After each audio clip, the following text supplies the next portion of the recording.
Fala minha galera, beleza? Tranquilidade? Tudo bem com vocês? Chegamos em nossa 20ª questão da lista de transmissão. Vamos resolver e dessa questão tem muita coisa bacana para nós comentarmos e vocês revisarem o tema. Se liga meus amigos, o concurso aqui é Defensor Público Federal 2015, Banca CESP e o enunciado da questão diz o seguinte: em relação à coisa julgada, prova criminal e restituição de bens, medidas assecuratórias e cautelares no direito processual penal, julgue o item subsequente.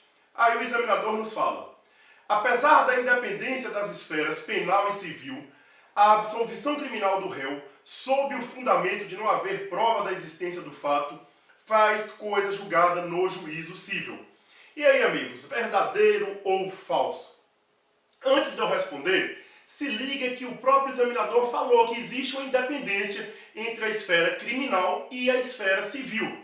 Ou seja, a conduta geradora do crime, a conduta do sujeito que causou o crime, ela pode gerar também simultaneamente um ilícito civil. E gerando o ilícito civil, há o dever de indenizar.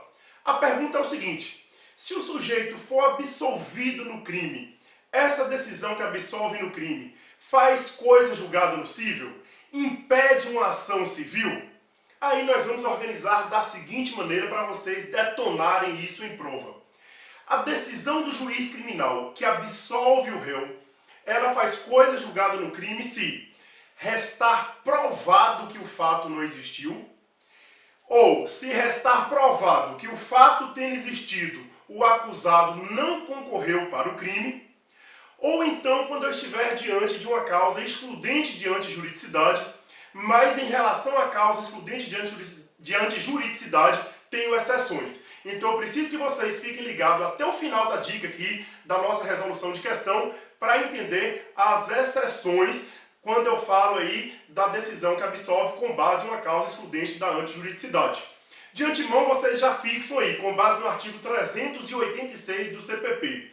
Faz coisa julgada nocível a decisão criminal que absolve, porque restou provado que o fato não existiu, ou então restou provado que o réu, que o acusado, não concorreu para o fato. Tranquilo? E aí vocês já vão resolver a questão, porque veja que a questão fala o seguinte: o juiz absolveu sob o fundamento de não haver prova da existência do fato. Galera, não haver prova da existência do fato é diferente de restar provado que o fato não existiu. Então veja, se o juiz criminal absolve porque não há prova da existência do fato, essa decisão que absolve no crime não impede a propositura de uma ação civil ex delito, não impede uma eventual ação civil. Logo, a questão está errada, porque a decisão do juiz criminal que absolve porque não há prova da existência do fato, essa decisão não impede a ação civil. Vamos para o artigo 386, dá uma pausa aí no vídeo, pega seu vadimeco, pega seu PPP, abre aí o artigo 386 do CPP, que é o artigo que traz os fundamentos de uma decisão criminal absolutória para a gente entender melhor essa discussão. Se liga aqui, vamos para o 386. O caput diz: o juiz absolverá o réu, mencionando a causa na parte dispositiva, desde que reconheça. Ou seja, para absolver o réu no processo criminal, o juiz criminal precisa reconhecer uma dessas hipóteses do artigo 386. E agora nós vamos analisar quando que essas hipóteses que absolvem no crime faz coisa julgada no cível. Beleza? Tranquilo? Então veja, o inciso 1. Estar provado a inexistência do fato. Já sabemos, se a decisão criminal prova que o fato não existiu, ora, se o fato não existiu, o sujeito será absolvido no crime e essa decisão faz coisa julgada no cível. Não existiu o fato, não há o que indenizar. Tranquilo? E isso vai impedir a propositura de uma ação civil ex delito. Agora olha o inciso 2. E o inciso 2 responde a nossa questão, que eu já falei que ela está errada. Não haver prova da existência do fato. Olha que é diferente. Se não há prova, é diferente de quando eu falo que está provado que o fato não existiu. Se não há prova da existência do fato, o juiz criminal ele está em dúvida, há uma insuficiência probatória. O juiz criminal em dúvida, eu aplico a regra do indúbio pro réu. Ele vai absolver.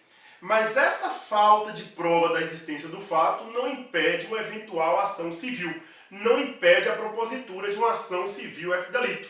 Por isso que a nossa questão está errada, com base no 386, inciso 2 do Código de Processo Penal. Vamos analisar aqui todo o 386. Já respondemos a questão, mas tem muita coisa para aprender aqui. O inciso 3 diz: o juiz criminal irá absolver quando não constituir o fato infração penal. Galera, o fato não é crime. Veja que o fato existiu, mas é um fato atípico. Ora, nós sabemos que o fato pode ser atípico, mas causar um ilícito civil. Logo, a decisão que absolve, porque o fato é atípico, o fato não é um crime, ela não impede a propositura de uma ação civil, porque o fato é atípico, mas pode ser um ilícito civil. Tranquilo? Então vamos ver o inciso 4 agora. O juiz pode absolver se estiver provado que o réu não concorreu para infração penal.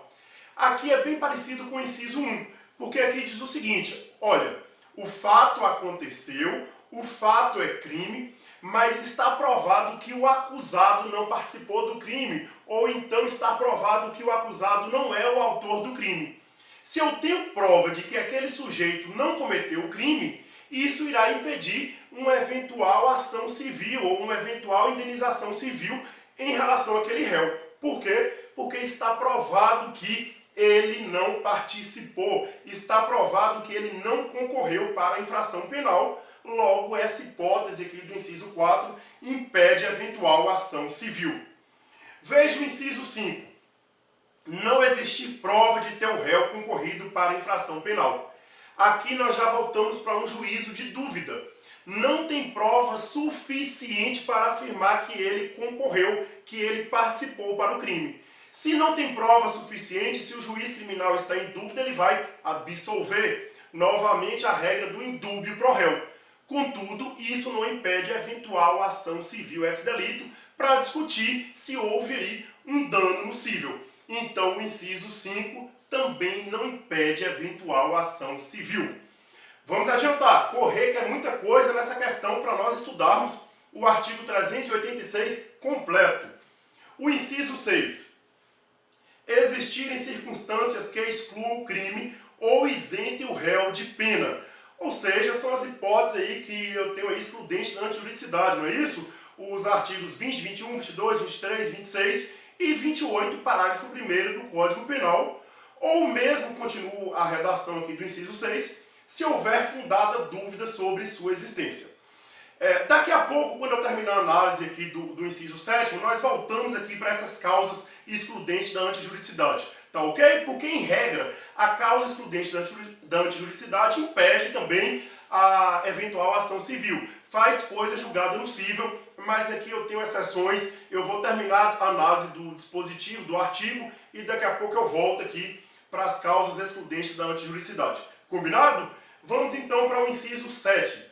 O inciso 7 fala: o juiz criminal irá absolver quando não existir prova suficiente para a condenação. Novamente eu falo de prova suficiente para a condenação. Estou com um conjunto aqui probatório fraco para convencer o julgador, para convencer o juiz criminal. Ele vai novamente aplicar a regra do indúbio pro réu, vai absolver, mas isto não impede uma eventual ação civil. Pode haver uma ação civil ex delito. Então veja, galera, que uma análise rápida aqui do artigo 386, nós concluímos que a decisão que absolve no crime irá fazer coisa julgada nocível quando estiver provado a inexistência do fato, o inciso 1, ou então quando estiver provado que o réu não participou para o fato, o inciso 4, ou quando eu estiver no inciso 6, diante de uma causa excludente da antijuridicidade. Agora se liga aqui nesse inciso 6, as observações que eu deixei para o final. Na hipótese de causa excludente de antijuridicidade, caberá ação civil em algumas situações. Então veja que tem algumas situações onde o juiz criminal irá absolver com base em uma causa excludente da antijuridicidade, mas mesmo assim, nessas hipóteses não haverá coisa julgada no cível. Isso não impedirá a eventual ação civil ex delito. Quais são essas hipóteses? Olha, quando eu estiver diante de um estado de necessidade agressivo, uma legítima defesa real com aberratio ictus, ou então diante de uma legítima defesa real quando se usa um inocente como escudo, ou ainda quando eu falo aqui nas excludentes da ilicitude putativa, veja uma legítima defesa putativa. Então cuidado com essas observações, tá? Estado de necessidade agressivo, legítima defesa real com aberratio ictus, legítima defesa real quando se usa um terceiro como escudo, ou nas excludentes putativas, por exemplo, legítima defesa putativa, o sujeito entendia-se em legítima defesa, mas não existia essa situação. Essas hipóteses, o sujeito será absolvido no crime, mas não impedirá eventual ação civil ex delito. Tranquilo?